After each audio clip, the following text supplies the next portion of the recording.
All right, welcome back to my physics class. Today we'll be looking at the question on collision.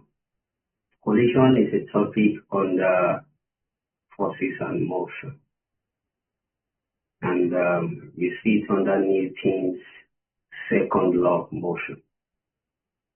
The common mistakes students perform or make under collision is actually in the area of direction.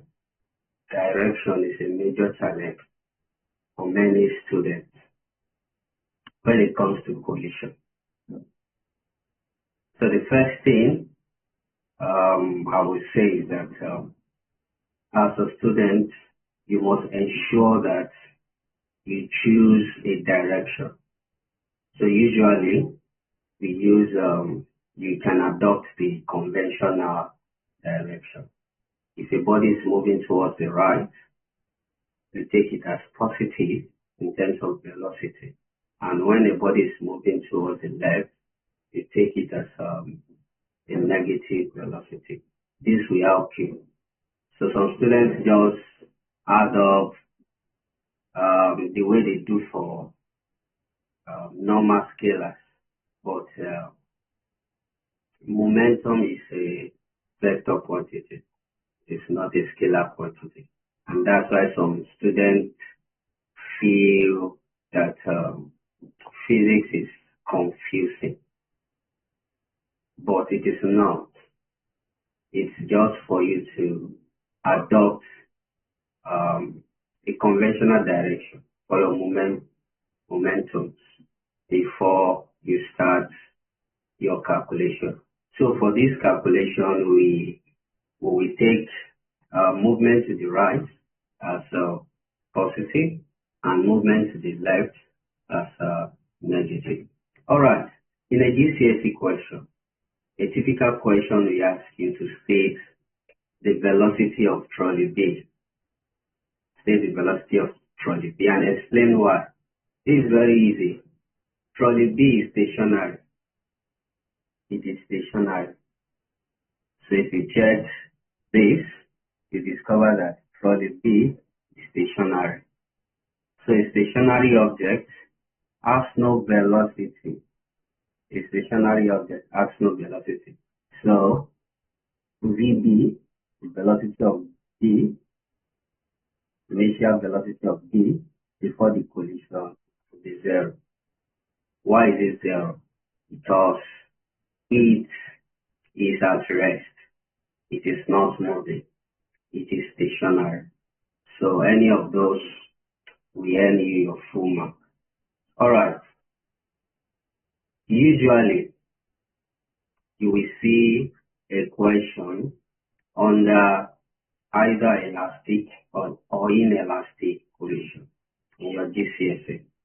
So let's assume that this is an inelastic collision. What is an inelastic collision? And how do you identify inelastic collision in GCSE exam? If the two objects stick together after collision and move off with a common velocity, that is an inelastic collision.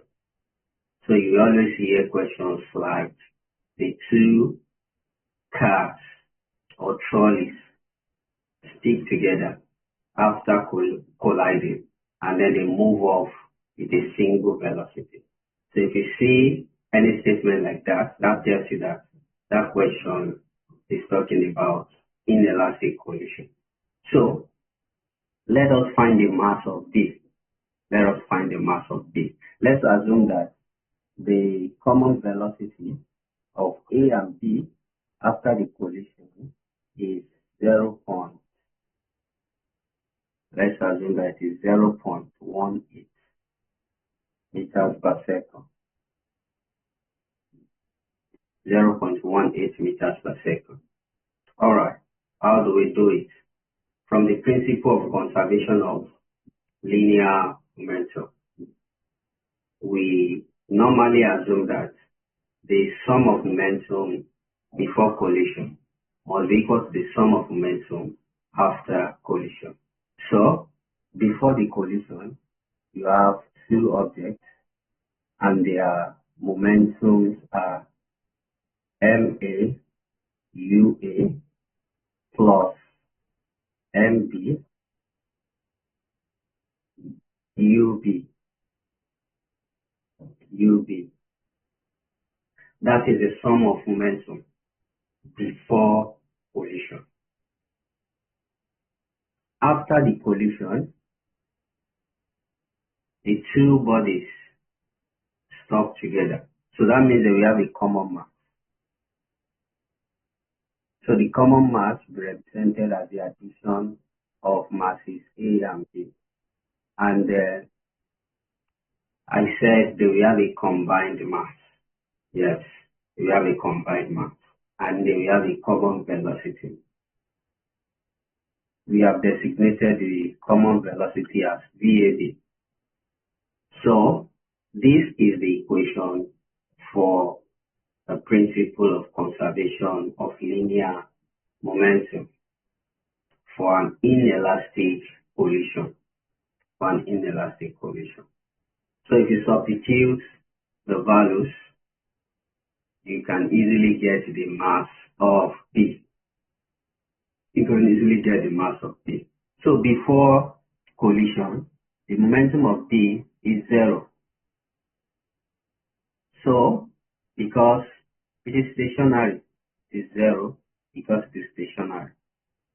It is stationary, so it has no direction. That is why I have not put in either negative or I just left it as plus. Assuming trolley B is moving towards the left, it will take a negative sign. The momentum of B will take a negative sign because you still remember our conventional notation for velocity. If an object is moving towards the right, we take it as positive, and when it is moving towards the left, horizontally, we take it as negative. So B is stationary, so it is not negative. So we just leave it as positive. And it is 0. You don't need to put either plus or minus. So for A, you have 0.75 multiplied by 0.44. B is 0, so the momentum will just be that of A. For the right hand side, you have 0.75 plus,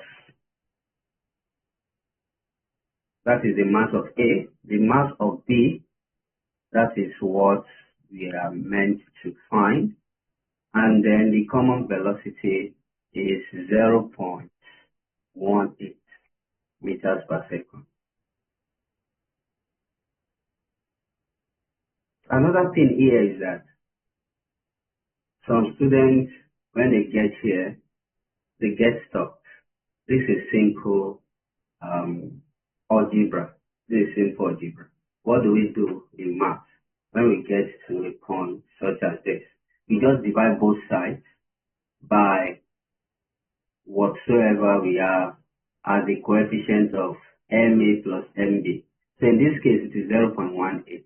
So if we divide both sides by 0.18, that means you divide this side by 0.18 and this side also by 0.18. So this cancels out this.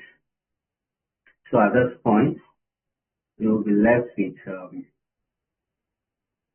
0.75 plus MB on the right hand side. On the left hand side, pick your calculator and then evaluate 0.75 multiplied by 0.44. That will give you 0.33. Then divide it by 0.18. That should increase the value to 1.83. approximately.